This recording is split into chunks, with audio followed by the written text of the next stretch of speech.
Hello everybody, welcome back to the channel. I'm going to do a review of the Hinderer Fulltrack. And this has been long due for a while now, but I want to make sure I get to this. So this guy is a Battle Black Hinderer Fulltrack.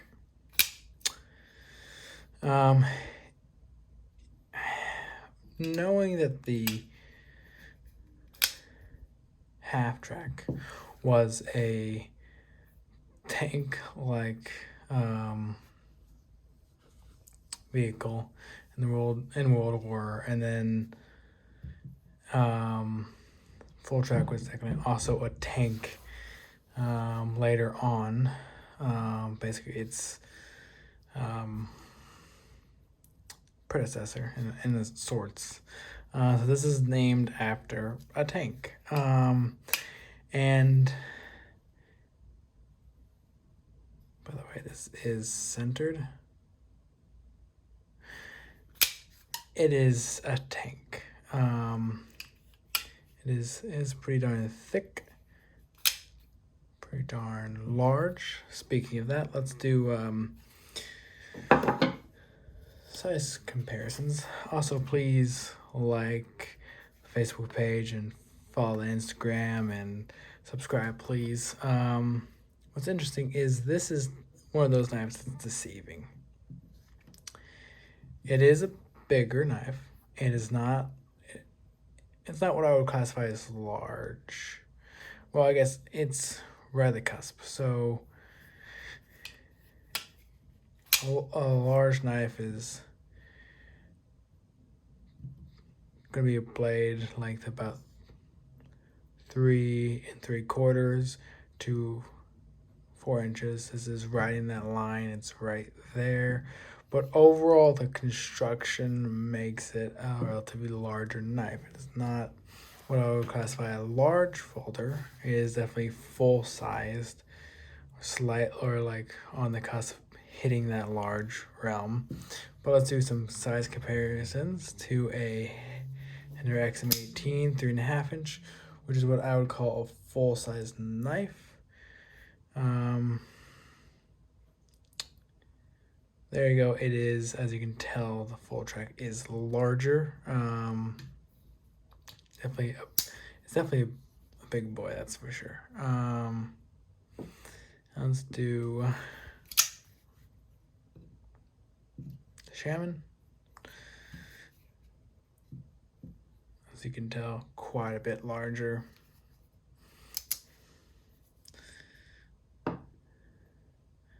And Shirgorov Neon Zero.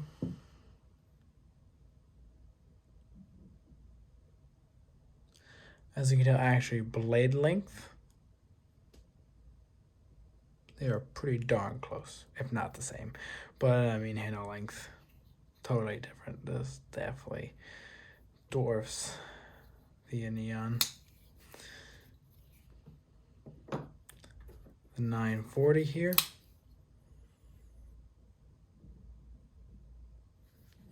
Again, same scenario. A little bit longer blade.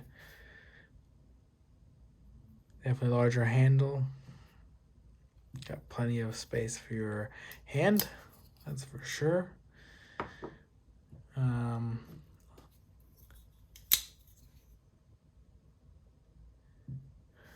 That's going to be a S&G right there.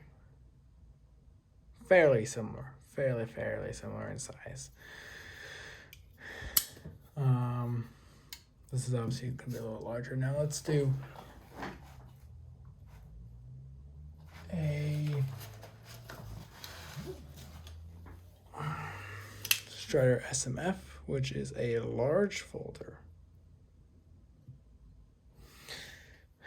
So when it comes to blade length, SMF is longer by a noticeable and decent amount.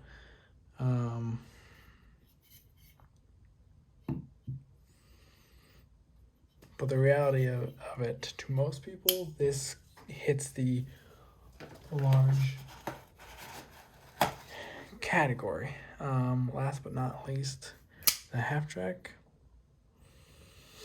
And as you can see, it is quite a bit larger than a half track.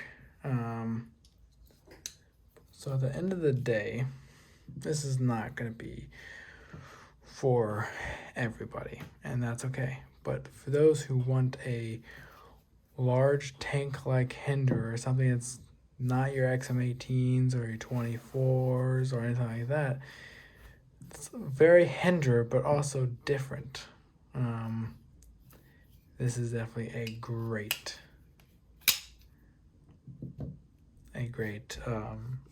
pickup. Now, the one problem with these is there are no available ones like out there except for like on the secondary market.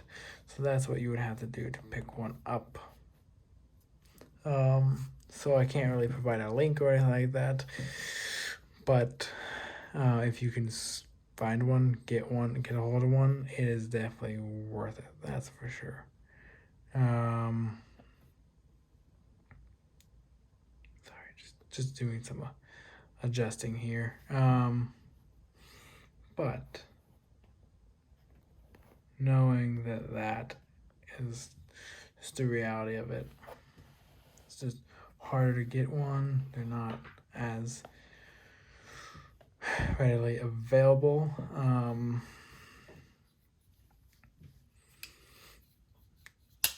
Do keep that in mind. But these are very heavy duty.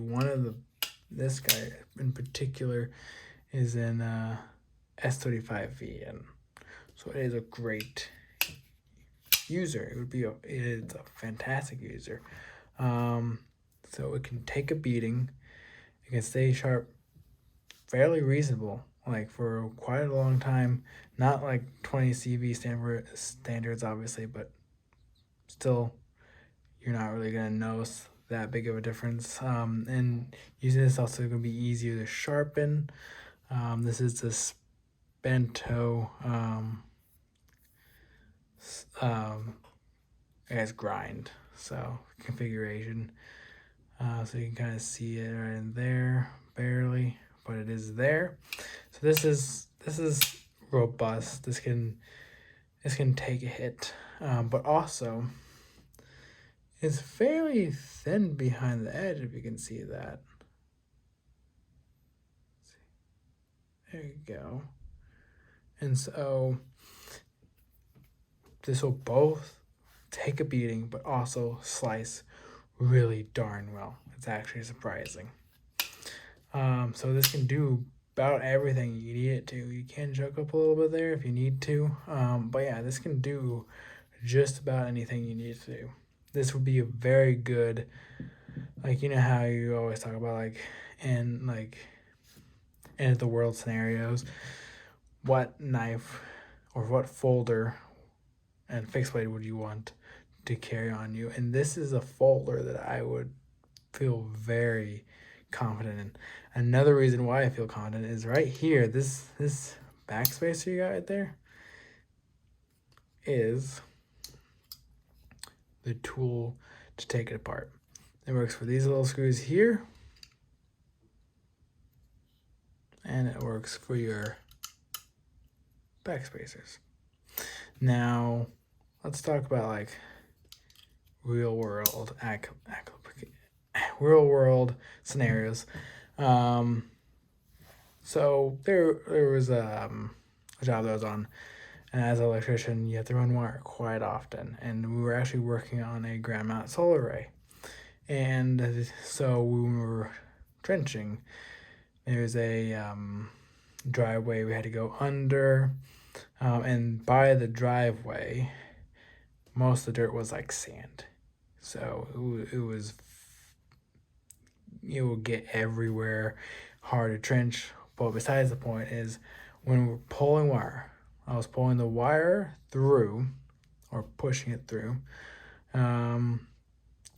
This was in my pocket, and sand got in my pocket, covered this whole entire thing up in sand. There's sand everywhere. I mean, the pivot, I actually had to get sand out of every crevice in this thing. There might still be sand in places.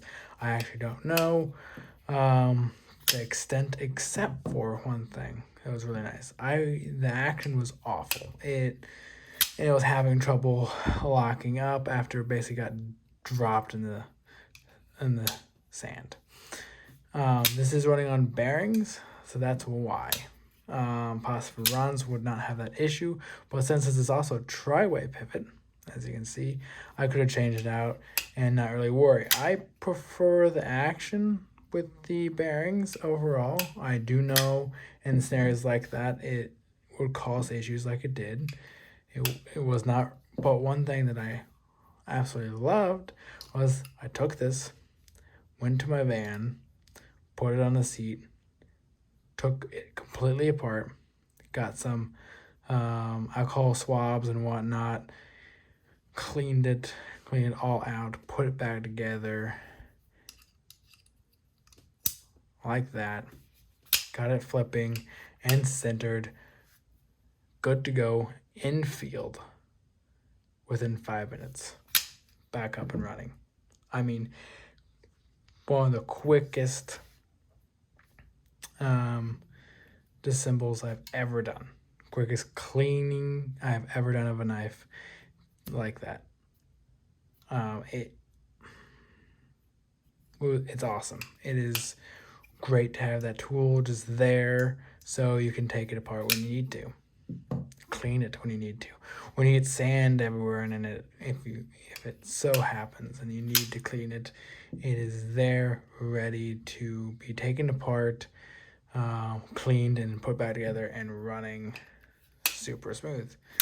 Again, it's not super drop shut, and that's okay. It's more of a controlled, which I will take. But this one right here is us, like, is this the best knife Hinderer makes? Yeah, actually, I'm gonna be honest. I think this is the best knife Hinderer makes. Is it the Hinderer knife for everybody? No. Is it too big for a lot of people? Yes. For those who want a large knife, is it great? Yes. For a knife for like a EDC blade,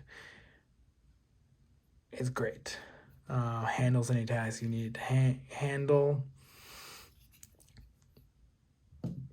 perfectly. Is it heavy? Yes, you're talking 6 ounces. And some people, that's too heavy, and that's fine. Those who want a larger knife, they can handle basically anything, but also, especially those out in the field in trades, want something that they can use, they can take it, and then if it gets mud or sand or dirt in it, they can take it apart, clean it, and have it back up and running in 5 minutes. Yes, this is fantastic. The grind is great. It does cut, it does slice.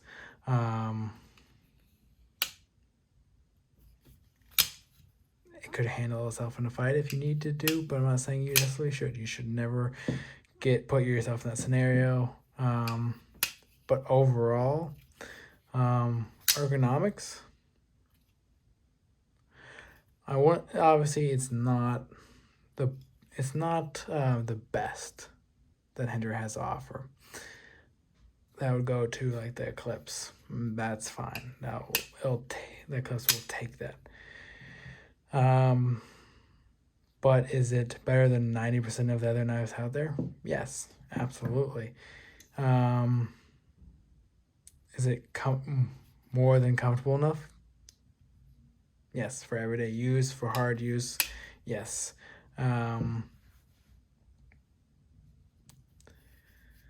Does it look uncomfortable?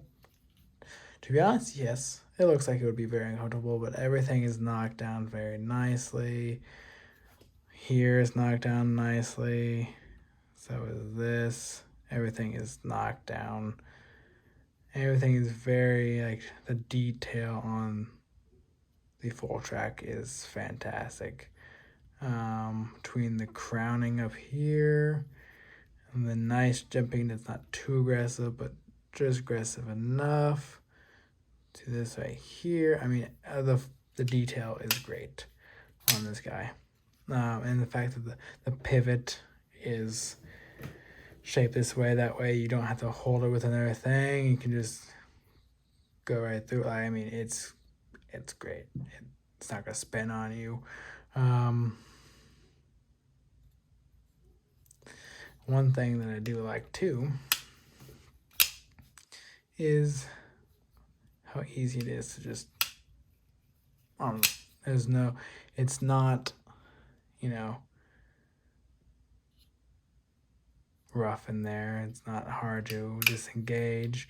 But also they did it in such a way, if you can see that, where it lines up and just it looks good, like stair steps. So they did it in a way that actually looks good, not kind of janky.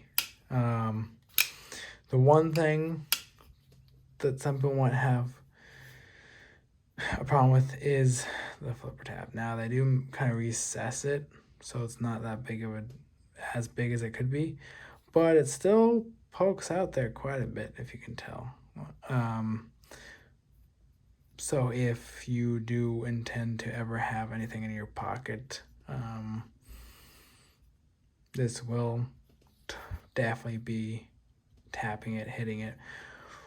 But if you're carrying this size of knife in your pocket, you shouldn't be having anything else in the pocket with it. But other than that, I mean, that's really all I can say. It's not for everybody. It's a tank. It's going to be able to handle any task you throw at it, but might be too big or too heavy for some people. But obviously, if this is your cup of tea and you like larger blades, and you want a Hinderer that you can count on any task at any point and be able to handle the small tasks too, this is definitely your guy right there. All right, I'll see you guys in the next one. Have a great rest of your day.